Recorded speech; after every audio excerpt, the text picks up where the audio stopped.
Para to sa'yo, Aries. Kung kayo ay Aries, this is for you. Aries, May 2, 2026.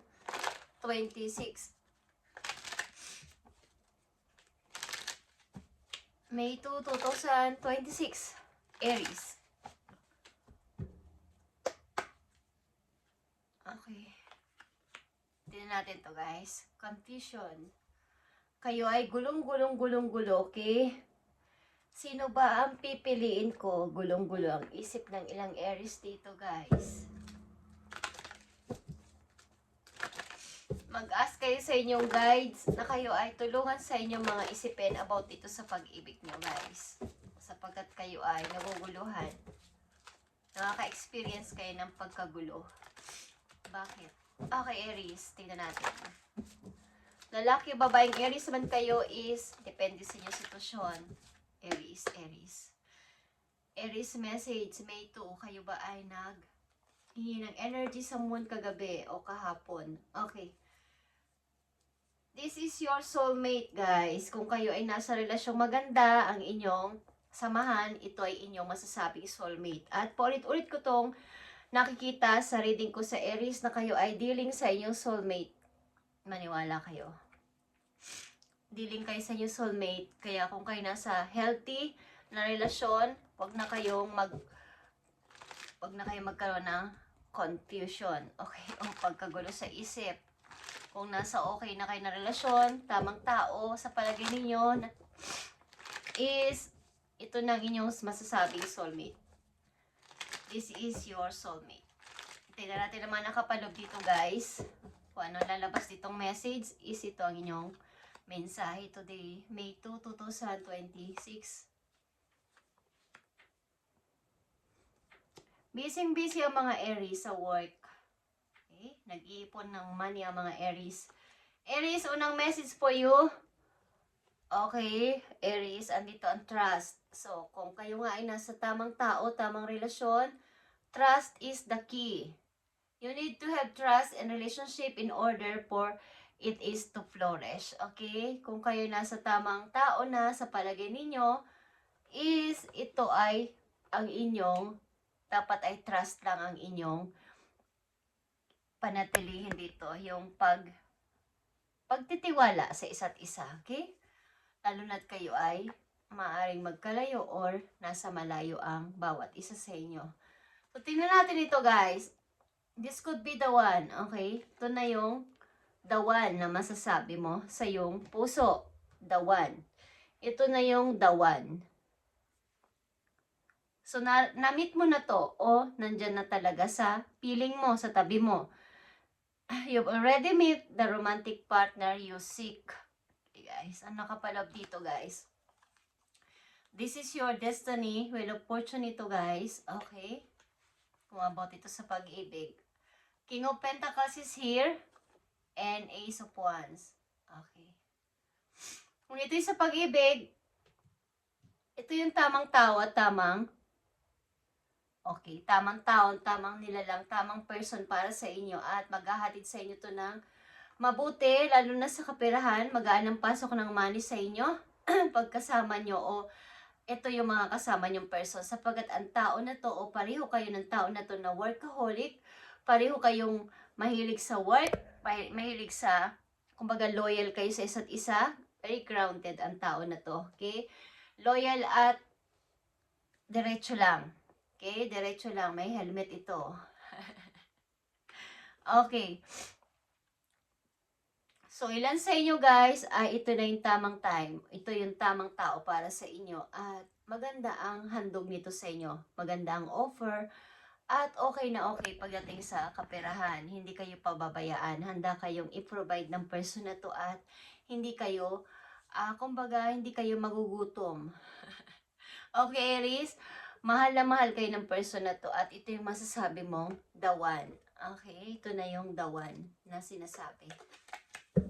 At kung ito yung sa trabaho, may mga magandang mga opportunity ang dumating sa inyong buhay, guys. At maaaring punong-puno kayo ng trabaho o busy kayo sa kasalukuyan ninyo at marami mga good opportunity at mga opportunity pa ang darating sa inyo. Okay. Tingnan natin ang King of Pentacles dito. King of Pentacles is here. Ano ito at sino ito? Para sa mga Aries, ang King of Pentacles. Okay, Capricorn energy, guys. Kung kayo ay dealing sa Capricorn, or sa isang tao loyal at workaholic na person, is ito na yon. Okay, guys? So, tingnan natin ang King of Pentacles para sa mga Aries.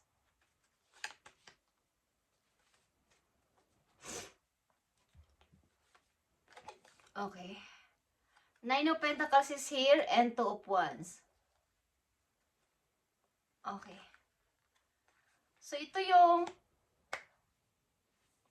pinag-iisipan nyo sa ngayon. Okay? May dalawa kayong pinag-iisipan. Ito man ay papunta sa inyong mas maganda pang opportunity o sa isang tao o dalawang tao na inyong pinagpipilian kung old or new. Okay? Ibig sabihin, may bago sigurong dumating sa buhay ninyo, kaya mayroon kayong confusion dito sa inyong isip. Sapagkat maraming offer sa paligid, Aries, sa iyong kasalukuyan. Maraming nag-o-offer. Maraming dumarating na option. So, ang daming pagpipilian. So, ang hirap mamili, ang hirap mag-isip. Ano ba ang gagawin ko dito? Okay?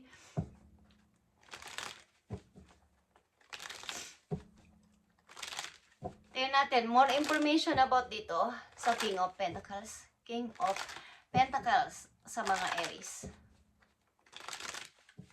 Sa trabaho, maaari nag-iisip kayo ng bagong pupuntahan na lugar at may offer nga sa inyong paligid. May opportunity na dumarating. Okay, guys. So, tingnan natin. More information pa dito sa King of Pentacles na to. Energy ng Capricorn. Six of Wands, guys. Ito ay new place. New person din.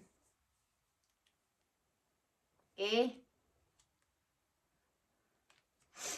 Maaari nag-iisip kayo ng bagong pupuntahan place. Ito ay magandang pagtatrabahuhan. Magandang place na alam nyo kayo dun ay uunlad sapagkat maganda ang offer. So, andito ulit ang Seven of Pentacles, guys. May dalawa ka ditong Seven of Pentacles. Nag-iipon kayo ng money sapagkat iniisip nyo ang inyong pagtanda. Iniisip nyo ang inyong future. Kung hindi, wala naman kayo mga kasamang tao o kasama nyo pa rin ang tao na inyong mahal, is kailangan nyo ng ipon. Kailangan nyo mag-ipon. Nag-iipon kayo ng pera kung gusto nyo mag-ipon.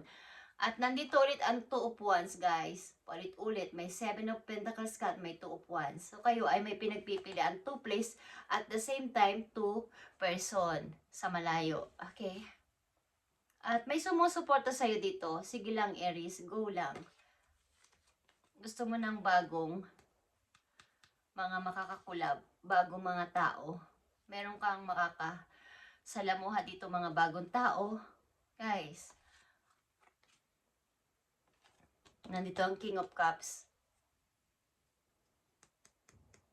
Meron din ba ditong energy, Capricorn and Scorpio. Okay. Maaaring meron kang iiwanan na bago na lumang sitwasyon ang ilan sa inyo at meron ditong taong pwedeng manggulo sa'yo in the near future pag nangyari ito. Sapagkat maghihintay ang person na to sa'yo. Guguluhin ka. Okay. At maaaring meron ka mga pinagbabalansehan sa buhay. Sa mga ilang Aries na nandito, ang ilan sa inyo may anak sa una, may anak kayong iniwan o iiwan para alagaan ng iba, para magtrabaho sa malayo. Okay, at meron dito mga offer. Kaya ikaw ay naguguluhan because may offer sa malayo. At kailangan mong mamili. Okay? Kailangan mong mamili at iniisip mo ang iyong future para sa iyong mga anak din. May offer dito isang person din na magandang opportunity, guys. Bago ito para sa iyo at malamang at sa malamang nagkakaroon ka ng kaguluhan sa utak. Meron ditong matyaga sa'yo nanliligaw kung babae ka. Okay? Karamihan dito babae. Ilan sa inyo nasa lumang sitwasyon, kumbaga nasa sitwasyon na may karelasyon na pero may gumugulo sa inyong isip sapagkat may offer nga, guys. Okay? So, anong dapat gawin ng mga Aries na naguguluhan dito? Ano ang dapat ninyong gawin? Tingnan natin, guys. Ang dapat ninyong gawin?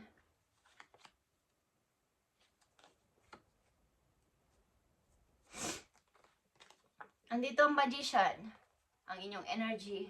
Andito ang King of Swords, at nandito ang Four of Pentacles. Okay.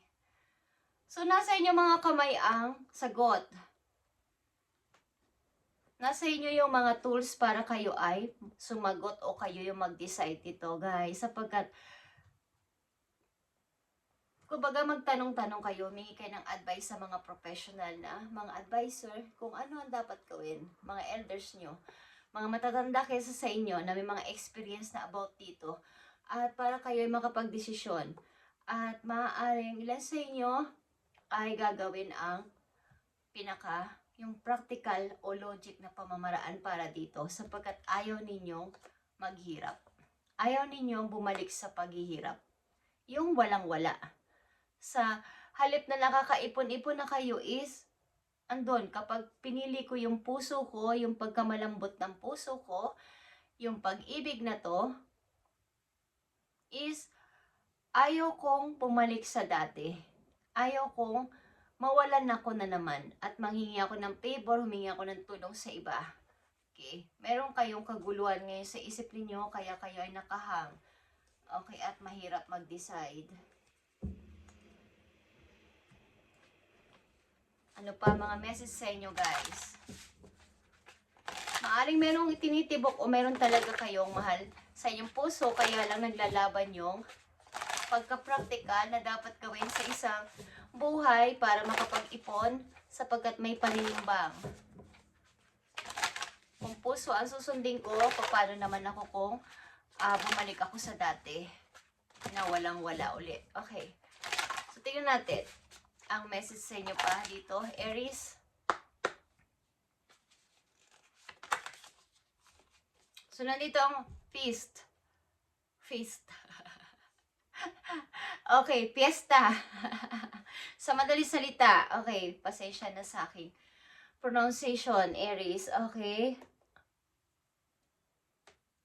Slow down and celebrate yourself. So, kayo ay mag-celebrate sa inyong sarili, ano man ang inyong katayuan ngayon sa buhay, sapagkat kayo ay masyadong nagtatrabaho ng sobra sa inyong sarili. Okay? Paminsan-minsan, wag muna kayo maglinis. Magkalat kayo paminsan-minsan. Magkaroon ng freedom sa sarili. Na ito ako dati. Okay? Mag-enjoy sa pagkain. Mag-enjoy sa sarili. Paminsan-minsan. Sapagkat kayo ay sobrang magtrabaho. Okay? Magpiesta kayo. I-celebrate nyo ang inyong sarili. Mag-celebrate. Guys. Kumain ng masasarap na pagkain. Okay?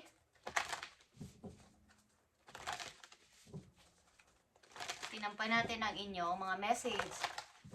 Kayo ay, kung manamit is, parang mga, tawag dito, yung sumusunod kayo sa uso. Guys, hindi kayo nagpapahuli sa uso. Kahit na kung anong edad man nyo is, sumusunod kayo sa, kung anong in ngayon, kung ano yung uso ngayon, is gano'n na mga Aries na nandito. Hindi boring. Okay. Tingnan natin, Aries. Ang message pa po yun. Gulong-gulo ang mga Aries. So, staying focused, hold the course. Kung ano yung dati ninyong nasimulan at ito yung gusto ninyo, doon lang kayo mag-focus. Stay. Huwag nang paiba-iba pa ng iisipin, kaya para hindi kayo maguluhan. Kung ano ito yung, kung alam niyo yung mga taong humahawak pa ng telescope o ng para ma-focus nilang masyado yung kanilang kukunan o tinitingnan sa malayo is stay focused, guys. Okay? hold the course. Kung ano yung talagang gustong-gusto nyo, yun lang. Wala nang iba pa. So, alam ko ang gusto ninyo, guys. Okay? Mga importanteng message pa po yung Aries, kayo ay gulong-gulo. Sapagkat, ito ay minsanan lang kasing darating sa ilang Aries na nandito ang opportunity na to. At dapat ko tong i-accept o i-grab this time. Kailangan kong mag-ipon. So, sa ilan sa Aries na nandito, ang inyong ipon ay may mga tumitingin. Because sabihin, may nag-i-stock na kayo ay may ipon. So, kayo mag-ingat sa inyong money, kung saan nyo man ito tinatabi, o sa inyong, huwag nyo ibigay ang mga pin code nyo, kung kani-kanino lang, kahit na malalapit ninyo mga kamag-anak, or what is, huwag nyo ipagkatiwala ang inyong ipon, baka kayo ay mawalan. Okay? Wag na wag, Aries. Tingnan natin, guys. Hope is here. Hope is always there, Aries. Kahit di mo man pa nakikita, lagi kayong umaasa na may pag-asa. May bagong darating sa inyo. Yun ang inyong mga expectation. Okay? Sa inyong pamumuhay. Lagi kayong umaasa na may darating na maganda sa inyo. Hindi kayo nawawalan na umasa sa laging positive kayo sa buhay. Ano man ang mangyari. Hindi kayo nawawala ng pag-asa na darating at darating ang time na makakamit ko to. Ang pangarap ko na to. Okay? So, sa pag-ibig ninyo, kayo ay naguguluhan, guys. Maybe andyan na ang tao na inyong minamahal o nasa puso ninyo, kaya lang mayroong kaguluhan sapagkat may mga offer, may option. Kumbaga, may dumarating na bago at nag-aalok ng ganito, ganyan sa inyo. At ito ay magandang opportunity para sa ilang Aries na nandito sa reading na kailangan yung i-grab or kailangan kong i-grab. Okay, na iniisip ninyo. So, pakiramdaman ninyo inyong sarili, andito ang sagot sa inyong sitwasyon. Tingnan natin. I need message for Aries sa kanilang sitwasyon at ano ang payo mo sa kanila. Thank you, Spirit. Payo sa mga Aries. So, andito yung growth, Aries. Okay. Maturity is ability to embrace change. So, kung gusto nyo ng pagbabago sa buhay, kailangan nyo maging mature. Kailangan nyo i-embrace na kailangan ko maging mature na this time. Hindi mangyayari ang pagbabagong ito kung walang dapat na tapusin. Okay? Kung ano man ang gusto ninyong tapusin sa buhay. Mga old habit ninyo. Mga nakikita nyong hindi na to kailangan pang ipagpatuloy kasi nadidelay yung aking pag-unlad. So, dito yung growth. Kailangan ninyong mag-grow from here. Okay. Huwag na nang, ang sitwasyon na to ay simply your decision to not continue with the same old habit. Yung mga old habit, kailangan na nyong ihinto. At nandito ang Lady Bug. Ito ay luck or swerte. Okay, Aries? Your goals are about to manifest in remarkable ways. Dreams are coming to fruition. Stop and enjoy this moment. Okay? Stop and enjoy this moment, Aries. Magpiesta ka. Okay, guys?